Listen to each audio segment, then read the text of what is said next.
بسم الله الرحمن الرحيم نحمده ونصلي ونسلم على رسوله الكريم أما بعد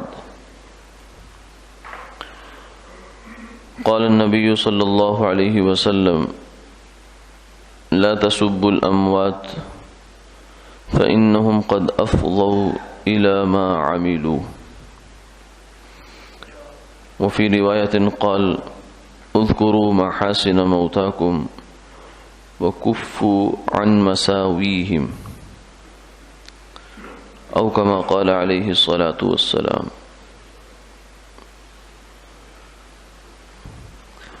حضور نبی کریم صلی اللہ علیہ وسلم نے ارشاد فرمایا کہ تم مر جانے والوں کو برا بھلا مت کہو، کیونکہ انہوں نے جو کام کیے اس تک پہنچ گئے. دوسری روایت میں یہ فرمایا کہ اپنے مرنے والوں کی خوبیاں یاد کیا کرو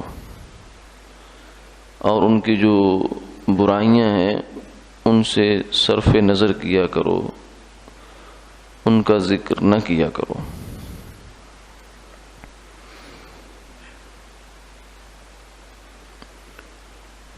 انسان بشر ہونے کے ناطے کمزوریوں کا بھی مجموعہ ہے.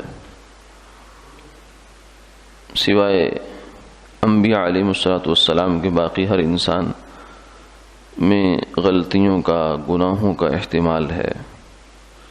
الا من رحم ربی، الا یہ کہ اللہ جس کو بچائے، جس کی حفاظت فرمائے. عام طور سے آدمی دنیا میں رہتے ہوئے کچھ نہ کچھ اس سے اونچ نیچ ہو جاتی ہے.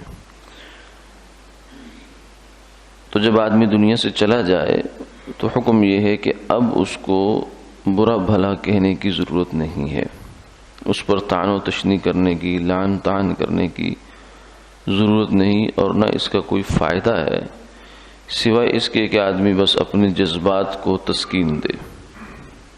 کیونکہ کسی پر تنقید کا دو فائدے ہو سکتے ہیں. ایک تو یہ ہے کہ اس سے اس کی اپنی اصلاح ہو جائے. جو آدمی کسی برائی میں پڑا ہوا ہے، کسی غلط بات میں پڑا ہوا ہے، آپ اس کے اوپر نکیر کرتے ہیں، تنقید کرتے ہیں، تو اس کے نتیجے میں اللہ اس کو سمجھ عطا فرمائے اور ہدایت عطا فرمائے تو وہ اس برائی سے نکل آئے. ایک فائدہ تو یہ ہوتا ہے. دوسرا فائدہ یہ ہوتا ہے کہ دوسرے لوگ اس کو دیکھ کر، اس تنقید کو سن کر اس برائی سے بچ جائیں کہ جب اس نے برا کام کیا تو مجھے اب برا کام نہیں کرنا. تو جو آدمی دنیا سے چلا گیا اب تو اس کے نامہ اعمال کا دفتر بند ہو گیا، اور اب اس پر تنقید کا پہلا فائدہ تو بالکل بھی نہیں ہے کہ آدمی جو ہے اب اس کی اصلاح کا تو کوئی امکان نہیں ہے. اب تو اس کے لیے توبہ استغفار ہو سکتی ہے. اگر آپ کے علم میں اس کا کوئی ایسا عمل ہے جس سے اس نے توبہ نہیں کی ہے تو پھر اس پر اس کے لیے توبہ استغفار کرنی چاہیے، اس کے لیے اللہ کے حضور معافی کی درخواست کرنی چاہیے، اور وہ اس کا زیادہ مستحق ہے کیونکہ اس وقت وہ خود سے اپنے گناہوں کی معافی کے لیے اپنی زبان سے ایک لفظ بھی نہیں نکال سکتا. اب وہ دوسروں کے رحم و کرم پر ہے. اور باقی رہا دوسرا مسئلہ کہ دوسروں لوگوں کو کوئی عبرت ہو جائے، تو جہاں تک انسان کے ذاتی معاملات ہیں، پرسنل چیزیں ہیں، اس میں تو کوئی دوسروں کے لیے عبرت کا سامان یا دوسروں کے لیے اصلاح کی کوئی بات نہیں ہوتی. ہاں اگر کوئی مرنے والا ایسا ہے کہ وہ عقیدہ اس کا غلط تھا، یہ غلط نظریات کا اس نے پرچار کیا معاشرے میں، دنیا میں، تو اس کی بات پر تنقید کی جا سکتی ہے. چاہے وہ مرنے والا ہے، مر گیا ہے، دنیا سے چلا گیا ہے، لیکن آج بھی اس کا نام لے کر آپ یہ کہہ سکتے ہیں کہ اس نے یہ بات بڑی غلط کی. جیسے قرآن پاک میں بھی ہے ان قارون کان من قوم موسیٰ، اور فرعون کے بارے میں ہے اذهب الى فرعون انه طغى، کہ فرعون سرکش تھا، نافرمان تھا. قارون ایسا تھا، اور حامان ایسا تھا، شداد ایسا تھا.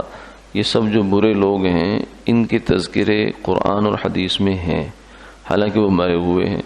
تو اس کی وجہ یہ ہے کہ وہ چونکہ کفر کے اور معصیت کے اور اللہ کی نافرمانی کے علم بردار تھے، بہت سی دنیا کو انہوں نے گمراہ کیا، دنیا پر ایک گمراہی کا اثر ڈالا، تو اب ان پر تنقید کا مقصد یہ ہے کہ لوگ اس رویے سے اور اس طرز عمل سے باز آ جائیں، یعنی ان جیسے کام لوگ نہ کریں۔ تو اس تنقید کی اور اس طعن و تشنیع کی گنجائش ہے، بشرطے کہ اس سے مقصد صرف جذبات کی تسکین نہ ہو بلکہ اصلاح احوال، یعنی دوسرے لوگوں کی اصلاح اس سے مقصود ہو۔ اور دوسری حدیث میں فرمایا کہ تم اپنے مرنے والوں کے جب وہ مسلمان ہوں اور ان میں اپنے عمل کی کمزوری تو ہو لیکن کوئی نظریے کی عقیدے کی کمزوری نہ ہو، تو ان کے اچھی جو چیزیں ہیں نا اس کو یاد کرو، کیونکہ ہر انسان کو اللہ نے جہاں کچھ اس کے اندر برائی کے امکانات رکھے ہیں وہاں اچھائی کے امکانات بھی ہیں، اور بلکہ ہر بندے کے دامن میں بہت سی اچھائیاں بھی ہوتی ہیں۔ جہاں اس کے دامن میں کانٹے ہوتے ہیں، کانٹے کیا ہیں؟ برے عمل، وہاں اچھے عمل پھولوں کی صورت میں بھی موجود ہوتے ہیں۔ تو اب ہمارا جو ہے وہ دیکھنے کا انداز ہے کہ ہم اس کی اچھائیوں کو یاد کریں اور اس کی برائیوں سے فرمایا کہ اب صرف نظر کرو۔ دو وجہ سے، ایک تو یہ ہے کہ وہ اب بیچارہ جو ہے اس کے لیے اب تذکرے کا کوئی فائدہ نہیں ہے، اور دوسرا اس لیے کہ جس چیز کا کوئی فائدہ نہیں ہے وہاں ذکر السوء سوء، یہ بھی ایک اصول ہے کہ برائی کا تذکرہ بھی برائی ہوتا ہے، الا یہ کہ کوئی مجبوری کی بات ہو، کہیں کسی کو برائی سے آگاہ کرنا ہے، خبردار کرنا ہے، تو وہاں تو برائی کا تذکرہ کر لے انسان، ورنہ ہر وقت برائی کو زبان پر لانا یہ بھی کوئی اتنی اچھی بات نہیں ہے۔ آدمی ہر وقت ہی بیت الخلاء کا، پاخانے کا تذکرہ کرتا رہے کہ یہ بھی تو ایک حقیقت ہے، یہ بھی تو زندگی کا ایک حصہ ہے، نہیں، ہر زندگی کا حصہ یا ہر حقیقت جو ہے ہر وقت زبان پر نہیں لائی جاتی۔ ہاں کوئی مسئلہ سمجھانا ہے کسی کو، کوئی استنجے کا طریقہ سمجھانا ہے یا کوئی اور بات بتانی ہے تو وہاں ہو سکتا ہے۔ اس لیے انسان کو اپنی زبان چاہے زندوں کے بارے میں ہو یا مردوں کے بارے میں ہو، اپنی زبان پہ اچھی باتیں اور اچھے تذکرے ہی لانے چاہیے۔ اللہ تعالیٰ عمل کی توفیق عطا فرمائے۔